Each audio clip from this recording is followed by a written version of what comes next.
Hello, everybody. How are you doing today? I'm going to come up with a good intro. What's the best intro that you've ever heard someone do on a live or a video? Let me know in the chat. We'll shake it up.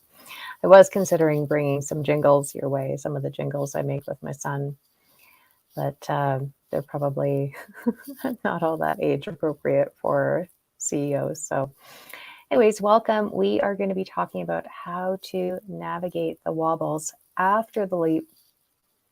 If you don't know what I'm talking about, we are going to be chatting about these nigglies that come up basically after we have a leap. And the nigglies that come up that also prevent us from making leaps or making them more often because we keep expecting the past to repeat themselves. So if we can get clear on what these wobbles are and come up with a plan, then you can keep going up and up and up without having to kind of have a standstill longer than you probably want. One of the Achilles heels of all entrepreneurs, or I shouldn't say all, but I would say probably 99%, if not more, is that we never feel as far ahead as we would like. We always feel like we're behind. We're running out of time. We have a gazillion projects we want to get to. We have a gazillion creations that we want to get to. And so we have this struggle, right? Because we want to keep leaping, and yet we create this cellular memory essentially that says, every time I have a leap, one of these things happen. Do I really want to put up with that again?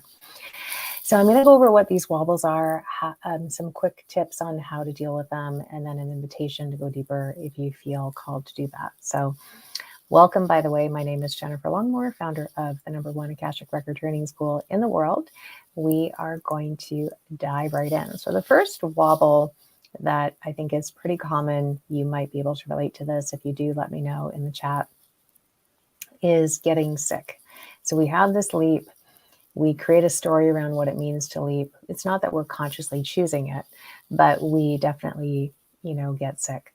And so that can be a reason why people avoid leaping, because of course they associate getting sick with making these leaps. And so then they feel like they have to choose. This is where we end up living in the and or the all or nothing, right? And what we want to do is live in the and also. How can I have a leap and also maintain my health, as an example? The second type of wobble is extreme fatigue. I would say that I'm probably 90% better with that. I still get that a little bit, but it's when we associate success with exhaustion, right? And when we associate leaping and having all of these great things happening with exhaustion. And so then when we're really tired, of course, we can't take any action. And then we run the risk of stepping into feast or famine essentially in our business, because the only thing that motivates us is things sort of depleting and going, oh my goodness, I have to, get things rocking and rolling. The third way that we have a wobble after the leap is there's some sort of crisis that comes up. It could be a health crisis, it could be a personal crisis, but it's something that, and it doesn't even mean, of course, that it's not legitimate. It just is interesting that they tend to show up right after we've had a big leap. They're not showing up during the leap, they're showing up, after the leap.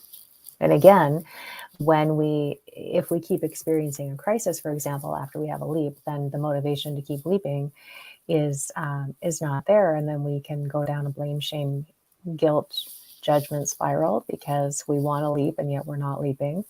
But I mean, if the only options are leap or stay stuck, or leap and have a crisis, or stay stuck and feel stagnant and, sort of constricted, neither are fun choices. So we choose the one that feels the most comfortable, or the one we're most familiar with, or the one that we feel is a little less risky, for example.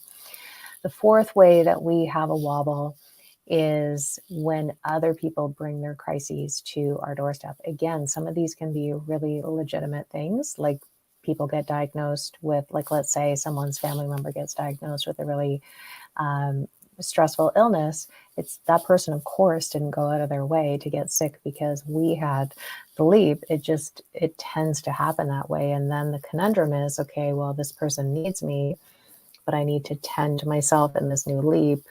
But this person needs me, and how do I navigate both? Again, we go into the and or. It is possible to do both, but this one can be a little bit trickier because when we're having to manage other people's expectations of us and our own expectations of what we think we should or shouldn't be doing, it can get a little bit sticky. And so this is where having a mentor really comes in handy. Yeah, relationship challenges for sure. And that's what I'm talking about. So that can be like under the personal crisis, where if we are in a romantic partnership, a lot of times that can create a wobble in the partnership. And it's not always in that. Even if we're in partnership, sometimes it can be in a sibling relationship or a friendship or something like that. We get to really see who's on our side when we have a leap, because it's one thing for people to rah, rah, rah, cheerlead us when we're talking about our big goals, but when they actually happen, it's a whole other thing. Some of you may know this story, but I'll share it again in case you haven't heard it. Years ago, I was part of a mastermind, and it was my very first business mastermind. I didn't really know what to expect. I'm a person that does what I say I'm going to do. I don't talk a big game. I tell you what I've done after the fact. I'm not constantly talking about what I'm going to do. I just go and do it, and then I let you know that I've done it, kind of a thing. So I forget that not everyone else is like that. And in this mastermind, of course, everyone's posting their goals. Yeah, I'm going to have this amount of income. I'm going to have this amount of clients. I'm going to whatever. And so when I joined that mastermind, I implemented things right away. I was uncomfortable, as we all know, right? When we're stretching ourselves, we get uncomfortable. And so I implemented things really quickly, and I quadrupled my income really, really quickly. And that was uncomfortable. It was uncomfortable for a lot of reasons. It was my first major money leap. I was still getting used to being a healy-feely and having more than I needed. There were all kinds of things I was already navigating. I was learning that I didn't have to work hard to have things, and I had significantly increased my rates. And for anyone that's done that in any capacity, especially the healy-feely community, as we know, it's pretty polarized as far as, you're a big POS if you make a lot of money as a healer. How could you call yourself a healer if you're doing that? And then, of course, there's the people that give themselves permission to have more and more and more. And I was kind of having loyalty, so to speak, in both camps. So that was a little bit wobbly. All of that to say that in the mastermind, when we met up in person very shortly after I posted my win, keep in mind, they were all rah, rah, rah. We're all rooting for each other. Almost the entire group couldn't look me in the eyes when I met them in person. Not only did they not look me in the eyes, they actually turned their head. And if we were sitting at a table, they would turn their chairs to me so that the back of the chair was facing me, right? And really edging me out. And it was a huge gift after the fact, right? But at the time, I was bewildered, I was confused, I was hurt, I was all kinds of things. But the gift they gave me was healing that sister wound. And some of you have heard me share this before. But we have that a lot, right? Where people will say that they're going to cheerlead us. And then after we have the leap, that's when we really get to see if they have the capacity to. This is why I talk a lot too in my containers about being mindful of who you share your vision with, being mindful of who you share your sort of your money goals with. And then when you actually call in whatever you're calling in, checking in. So some people mean well. I don't think they're trying to be nasty or dismissive or anything, but vibrationally, we can lean in and feel whether someone has the capacity to hear what we want to share with them. For example, my parents have a very contracted energy when they try to bring up my business. Like, I just don't talk to them about my business because they don't have the capacity to actually hear it. I think they want to, but it's clear when they step back and they gasp and they get kind of weird about things, right? That they, as much as they can tell me that they want to hear it, they don't actually have the capacity. And that's on us, right? To tune in and say, okay, it's one thing for someone to tell me this, but what are they showing me? And based on how they talk about people who are successful, based on how they talk about people who have money, are they actually showing me that they have the true congruent capacity to celebrate our wins? All right, so the fifth wobble is chasing squirrels. And I often think of my dog when I think of that, because we can be sitting and chilling in a park at a picnic table, nice little breeze, like super chill, it's quiet, not a lot of people around, and there's a squirrel and she's already gone before I even realize what's happened, right? And this is something that we can do. So we can get so uncomfortable with the stretch, we can get so uncomfortable with the success, that instead of staying on track and moving the vision forward yet again, we're all of a sudden like, oh, look at this flashy thing over here. Or maybe I'll start this new business, or maybe I'll launch some new thing, or, whatever. And we're kind of just tossing things up in the air because we don't want to focus, because that means being present to the shift, and we don't know if we can hold it. I talk a lot about this, by the way, in the receiving sequence. We have to ask, receive, and hold. And where a lot of people get tripped up, myself included, is the holding of it. This is where, for example, when we have money come in and all of a sudden a bill for the same amount kind of comes in, right? We have this way of taking 2 steps forward, 1 step back, or breaking even, or things like that. And so that can play out when we're chasing squirrels. So some really practical and quick tips to deal with these wobbles. Of course, it's a little more complex, because the other thing about the wobbles involves trauma, right? And our trauma response on our body and our nervous system, and how it responds to growth. So that's a big, big thing that we want to be taking care of, and finding someone that's actually qualified, not someone that does some energy work so they say they are, or people that took a weekend class. Like it needs to be, in my opinion, someone who's highly qualified, not just on paper, but also has extensive experience with dealing with trauma. We built that into all of our programs. I'm very mindful that trauma is often a big reason, whether people are aware of the trauma that's at play or not, because a lot of times it's unconscious. That is definitely something I want to check in on, and something that we speak to in the programs, because it's such a stealthy thing, right? And we expend a lot of energy trying to keep that trauma at bay. We don't want to relive it, right? So we do all kinds of distraction techniques and various things to do that. So aside from the trauma, right, that's a big deal. That's something that I recommend always having someone on board to help you with that, is clearing the beliefs around having the leaps. So, for example, as I mentioned, if you are expecting to get sick every time you have a leap, then your choice is have a leap and get sick, or stay stuck and feel poopy because I want to be further ahead than I am, right? And neither choice feels good for you. So extracting anywhere that you're expecting the past to repeat itself, extracting any other, like anyone else's beliefs that might be projected onto the leaps, clearing out anywhere that you can feel that other people have attachment to you staying where you are, right? And how it helps them, and how it helps them excuse their own choice to stay stuck, for example, right? Or to stay where they're at. I shouldn't say stay stuck. So some people don't want us to grow because it's a reminder of what they're not doing. It's not even so much that they're upset that we're growing, although they can be worried about being left behind, so to speak. And of course, we don't have the ability to leave people behind. They can join us if it's aligned and they choose to come with us. Our growth isn't preventing anyone else's growth, is what I'm trying to say. But clearing the beliefs around the leaps. The second thing is managing our energy, because this is another big thing. The second main thing I see is extreme fatigue. So are we being extra vigilant about our health when we declare that we're going to make another leap? Have we already built in a solid plan to maintain our vitality? Are you increasing your self-care? Are you looking at the quality of supplements that you have? Are you going for acupuncture? Like what is the plan that you have? What's the health plan?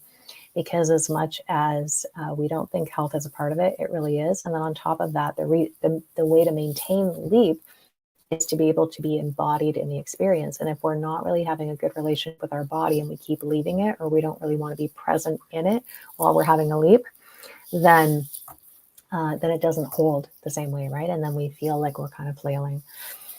The third thing is to surround yourself with people who have already mastered leaps. Like surrounding yourself with people who are seemingly more successful than you are, that can feel uncomfortable. And I'll tell you firsthand, it is uncomfortable, right? And yet I know it's advantageous for me to do that, to be around the frequency of people who really have mastery over leaping constantly and just making it look like a walk in the park.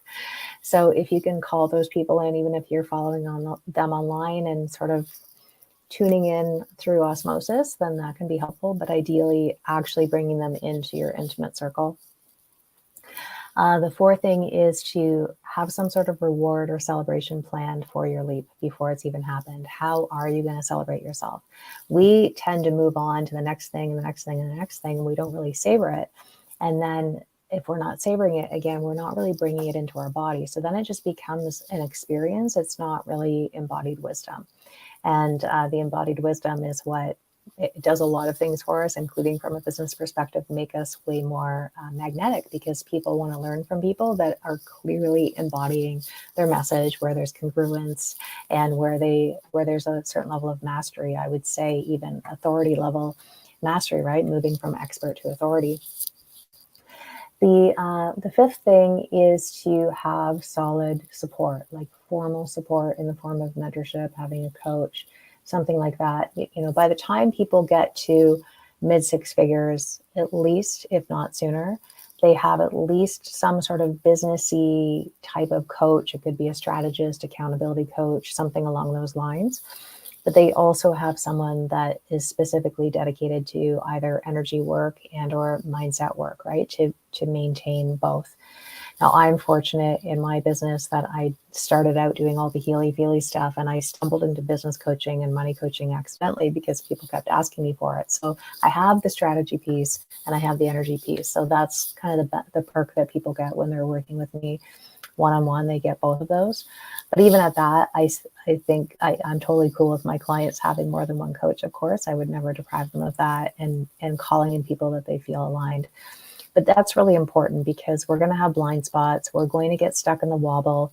A lot of times we won't even know that we're there. So someone that is objective, someone that is only looking out for our best interests and cheering us on, and that's what we've hired them to do essentially, they can see when we're getting stuck in our own BS and find gentle ways to pull us out of that, so that again, we can keep moving forward, right?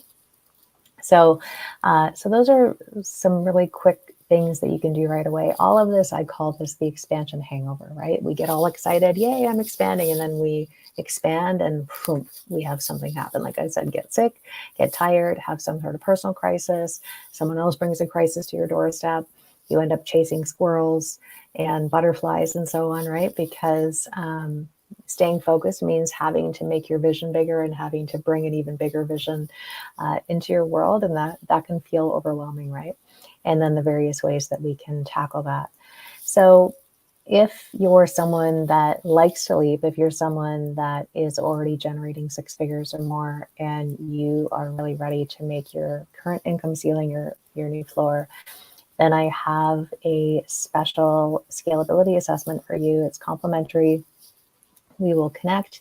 I'll take a look at what is working for you and maybe where some micro leaks are, how do we plug some of those micro leaks, but more importantly, how do we get you to where you're going, and how do we focus on what's working, and how do we create a strategic plan for your next level of growth. So the actual plan to grow, but then the inner plan, so to speak, that supports that growth, so that you have both the inner and outer blended. And happy to do that with you. So you can just private message me if that is something that speaks to you, and I will chat a little bit with you about it to see if it makes sense for you to be positioned to scale right now. So as you know, scaling and leveraging are two different things. Leverage would be something like creating a group program, so you're leveraging your time. Scaling is really moving yourself out of the business and having the business be able to run without you, and ideally scaling to the point where you can sell it, not because you have to, but because it's solidly such that it would look like it was ready for a sale, if that makes sense. So if you feel like you're ready for that level of growth, then let me know. Well, either let me know in the chat that you would like the assessment, or private message me, and we will ping pong back and forth and see where that takes us. I also have a free quantum leap method series, and it goes over my 3 pillars of quantum leaping, which of course I didn't cover today because I covered that in this free bingeable training. So if you'd like access to that, let me know in the chat. We are going to connect next week for some more magic on how to keep expanding and how to keep showing up, especially in the paradox, and still growing and evolving. So thank you for being here. I look forward to seeing you, and I'll see you again next time. Bye for now.